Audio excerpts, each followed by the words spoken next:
Welcome to the Games Growth Podcast. We have a very interesting interview this week. We have Antonio from Spindl and Adam from AppsFlyer. They represent both the preeminent solution for attribution in mobile as well as in web3. We had a really interesting conversation with them talking about how these two segments of gaming are meeting and will meet in the future.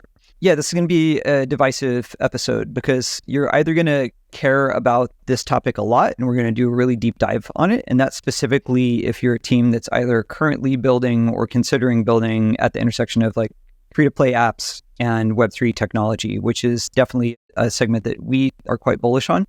This is a very important and emerging segment, specifically in gaming. We're launching a number of games this year that are in these hybrid economies of traditional free-to-play and on-chain Web3 economies. And it is a pain in the ass to measure and do marketing with good data around this. So this partnership that was announced between AppsFlyer and Spindl is specifically for solving this problem. It is extremely important to a subset of us. So for those people, I hope you enjoy the episode. Enjoy.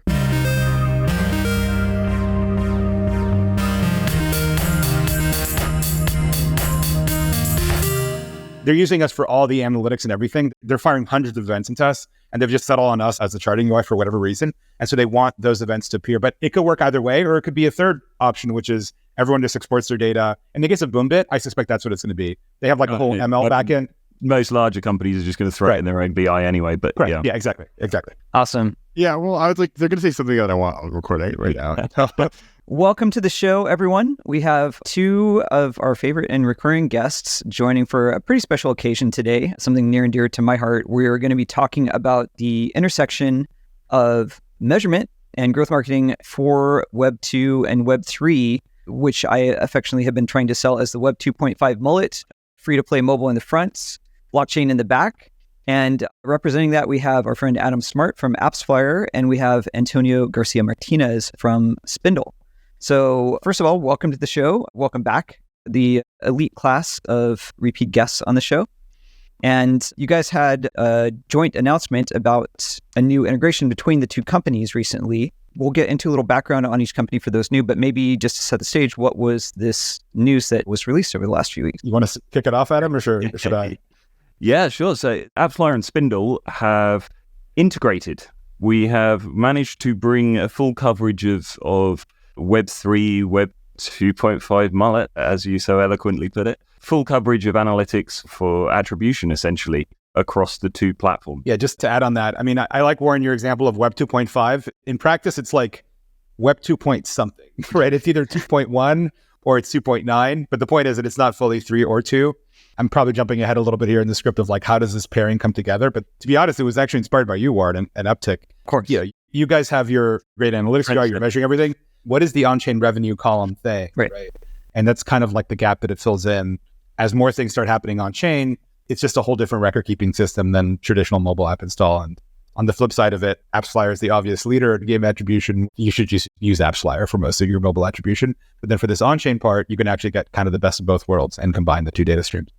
Awesome. So I think we're going to get fairly technical in this episode. We're going to get granular. But before we get really granular, I want to get really, really high level. So 30,000 of you. How's your segment doing? Let's start, Adam. Start with you. How's mobile going? Mobile's good. I mean, obviously, the business side of it is impacted at the moment, certainly on the gaming side. We've seen a ton of redundancies, a ton of problems, let's say, within gaming, within the ecosystem. Privacy is obviously on the top of everyone's minds at the moment with Privacy Sandbox coming into effect. We've just had the first couple of waves of scan and the first couple of iterations of scan that people have had to deal with in practice. But it's there. It's moving through. Awesome. You heard it here first. It's there. Scan is still here. It's there. We're still working with it. It's still functional-ish. And then, Antonio, much more hot topic in the news. Web3 is hot again. We're back in a bull market, yes. How's the Web3 ecosystem doing? Yeah, broadly, I mean, the bull market seems like it's back again. A lot of excitement. I recently asked one of our VCs, hey, how many of your portfolio companies are launching tokens this year? And so the better question is, how many aren't? Oh, geez. Yeah, so there's a lot of excitement there, which it gives those games or those dApps like a lot more liquidity to do things like user acquisition. It is the second official year of Web3 gaming, though. We're heading into the second year of it, but I think you're going to see a lot more games launching. From our experience, gaming is interesting. If you look at DeFi, by DeFi I mean decentralized exchanges, all the actions on chain, right? I mean, there's a little bit off chain for like page views and whatnot. But in gaming, like you said, it's the mullet, right? Where it's a fairly conventional, normie, mobile, casual game. It just so happens you can mint an NFT and trade one, right? And so there's like two magical events, which are important because like it's the thing that you own inside the game. And then the question becomes, how do you enable that, right? Like Web3 is, everyone says this, and it's kind of cope, but it's like we're early. Like the wallet infrastructure on mobile is super early. Speaking of Apple, changes around the App Store and taking fees is promising for crypto because it means you can monetize on-chain without necessarily going through the App Store. We had an issue with a client who their wallet as a service provider, not naming names, didn't work out really well, so it was hard to write on-chain. We're still going through the growing pains, but I think the excitement is still there, and you're seeing games like Parallel, NFT trading game, which is like obviously a trading game like Magic the Gathering. You can NFTize it and make it a super popular game. Like those obvious matches are starting to happen. Gaming, people are very smart about performance marketing. Their level of expectation is what they get out of AppsFlyer, right? Which is a pretty high bar. Yeah. And then they come to the Web3 side and it's like, oh, we have these things called Dune dashboards, which is a very basic way of like showing data. And so what Spindl tries to do is fill the gap of like, okay, if you were to build a sort of AppsFlyer-like product, but really focusing on the on-chain part, what would that look like? How would you get those two gears to mesh? That's really been the challenge for us for the past year. The investment wave is coming back, you're saying? I think so, yeah. Marketed as Web3, or are they now sort of marketing more as a gaming company, stepping away from Web3 and being more Web 2.5, that kind of thing? I don't know. I think broadly, yeah, people aren't embarrassed of saying crypto or Web3 anymore, or if they ever were. I'm not so sure specifically within gaming. Yeah, in gaming, I see the games themselves at the forefront. I think we're at the tail end of the era of games being named like crypto this or degen this or blockchain this. Like that stuff is super cringe and very inside the bubble. So the stronger games that we see in our portfolio right now are just like, we're a game. P.S. There might be some blockchain stuff if you get far enough in and care about that. And that's what we really see. And you want to use it.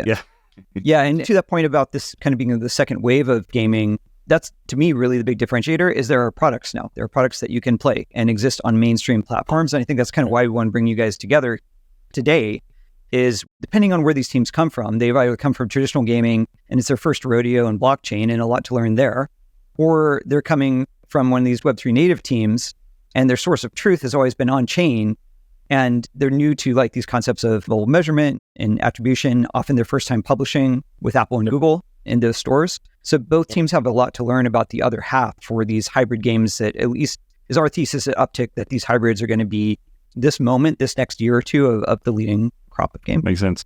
Yeah. And it leads to lots of interesting questions, which probably is Andrew's next question of like, how do you do that?